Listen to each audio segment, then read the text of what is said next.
A mother of two drops her kids off, answers a few texts, and then vanishes. No goodbye, no warning. Her car found abandoned on the side of a road near a stretch of Florida woods. Her ID and credit card sitting on the driver's seat, like she simply walked away. But Nancy Howery didn't walk away, and the man who knew exactly what happened to her looked investigators in the eyes and lied for weeks. If you've ever watched someone lie straight to a detective's face and felt your blood boil, you are going to want to stay until the very end of this one. Subscribe to Crime Flux right now so you never miss a story like this. Hit that like button and let's uncover exactly what happened to Nancy, because justice, when it arrives, does not disappoint. It's Saturday, February 18th, 2023. A man named Todd Howery walks into the Indian Harbor Police Department in County Florida, not because he's panicking, not yet, but because 2 days in a row, something that has never happened before just happened twice. His ex-wife Nancy hadn't picked up their children from school, not once, twice. Todd and 44-year-old Nancy had divorced 4 years earlier in 2019. It wasn't a clean break. It never is when children are involved. They shared custody of a 12-year-old daughter and a 9-year-old son, and the divorce was still being legally untangled. Nancy owed Todd roughly around $60,000. She had just lost a court ruling about it. She was furious. She was also about to lose her apartment. Her lease wasn't being renewed, and she was on probation after a 2022 DUI conviction.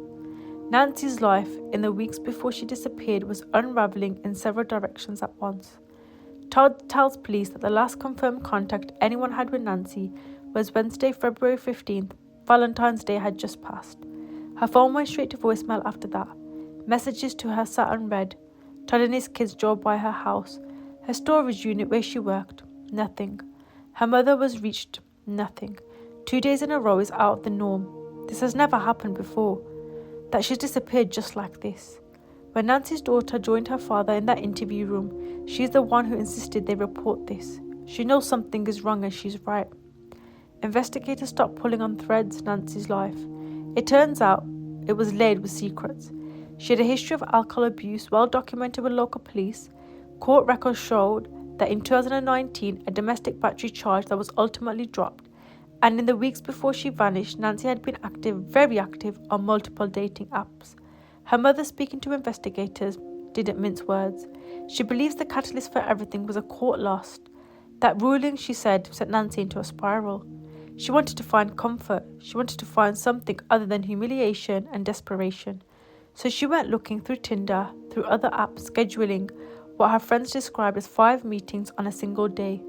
Valentine's Day, the day the world tells you that love is the answer to everything.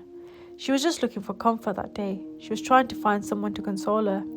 One of the names that keeps coming up is Daniel, a man in his early 30s. Military background, described as having weird hair. Nancy's daughter mentioned him. Nancy's mother mentioned him. And then a friend, speaking through a translator, confirms Nancy and Daniel had been communicating on the morning of February 15th, and Daniel had sent Nancy an address, a place to meet. Nancy left her car parked on the side of a road near a wooded stretch in Palm Bay. Her ID and credit card were on the driver's seat, and she got into someone else's vehicle. She was never seen alive again. The day after Todd filed his missing persons report, officers from the Palm Bay Police Department go to the home where 32-year-old Daniel Stern lives with his parents. Before they even knock on the door, an update comes over the radio that shifts the temperament of the entire investigation.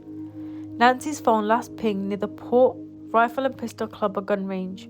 Daniel's mother answers the door. She warns the police that her son has PTSD. He did 2 tours on duty, at least 1 in Afghanistan. He's a decorated veteran. He's fragile right now. Daniel comes to the door. He's calm, measured. He says he and Nancy had fallen out, and they hadn't spoken in weeks, and that he doesn't even have her mobile phone number anymore. He says he has no idea where she might be. Do you know where she might be at? Oh no, you have no idea. As the police officers leave, one of them glances into Daniel's truck and notices something sitting on the dashboard. A pistol. They don't confront him about him directly, not yet. As they walk away, one officer says quietly to the other, "Something tells me he's hiding something." He was right. For 2 weeks there was no sign of Nancy, but investigators aren't idle, and Daniel's story is already falling apart. Nancy's friend, speaking to detectives, tells them something that directly contradicts Daniel's timeline.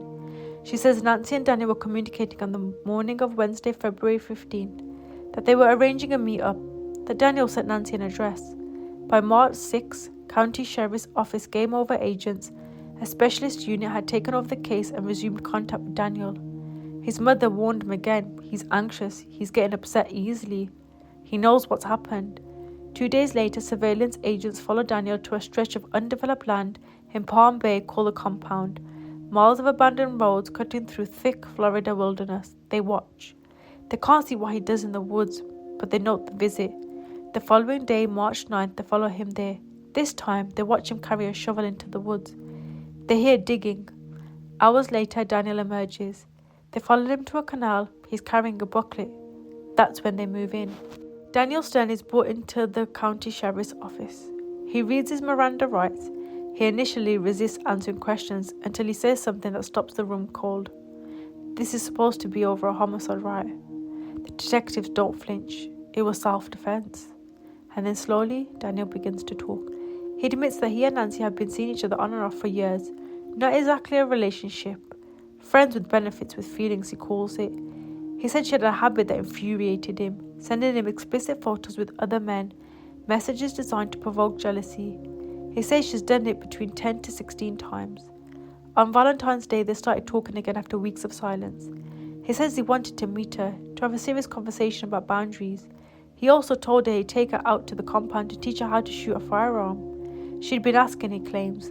Nancy's mother, for what it's worth, told investigators her daughter had never once expressed interest in firearms and had no plans to ever own one. But Daniel continues. He drove Nancy into the compound. They argued about the other men, about her behaviour. Then things, he said, cooled down. He began showing her how to hold a gun, the fundamentals.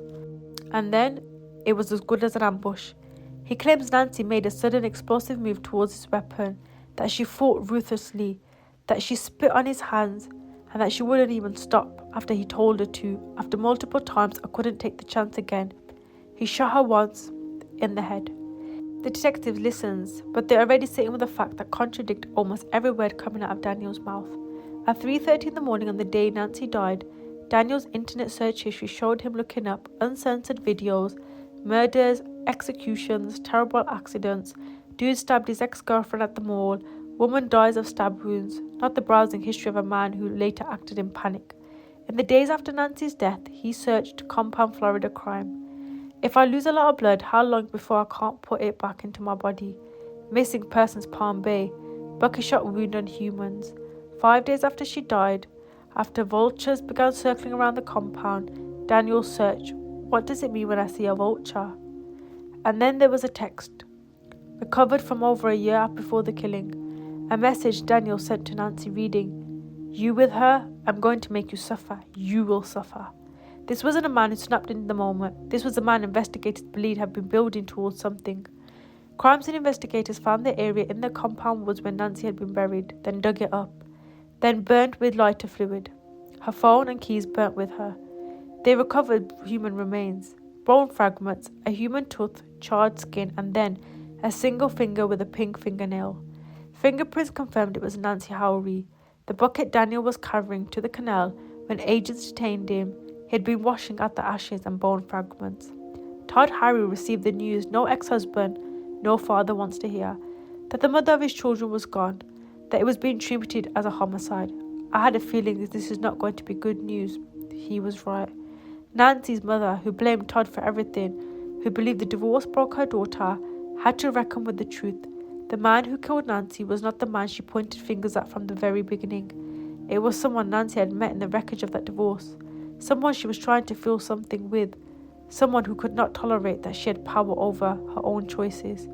Daniel Stern was found guilty of second-degree murder with a firearm, abuse of a dead body, and altering and destroying evidence. He was sentenced to life in prison for the murder, 22 years each for the remaining counts, all running concurrently. He filed an appeal in December 2025 in a recorded video call from behind bars, appearing to forget or perhaps not care what he was there for. Daniel commented casually, being in a factory, yeah, we got to train to kill. I mean, that's just that man. Nancy Howry was a woman in pain, drowning in legal troubles, loneliness, and a life that felt like it was collapsing from every direction. She was not perfect, but she was a mother, she was someone's daughter, and she deserved to come home. What Daniel Stern mistook for power over her was nothing more than his own inability to let her be free, and no amount of burning, burying, or lying could keep the truth from the surface. It never does. If this story stayed with you, if you believe Nancy deserved justice and you're glad it came, hit that like button right now, subscribe to Crime Flux Stories so you never miss a story like this, and drop a comment below. What was the moment you knew Daniel was lying? Let's talk about it. Share this video because stories like Nancy's deserve to be heard.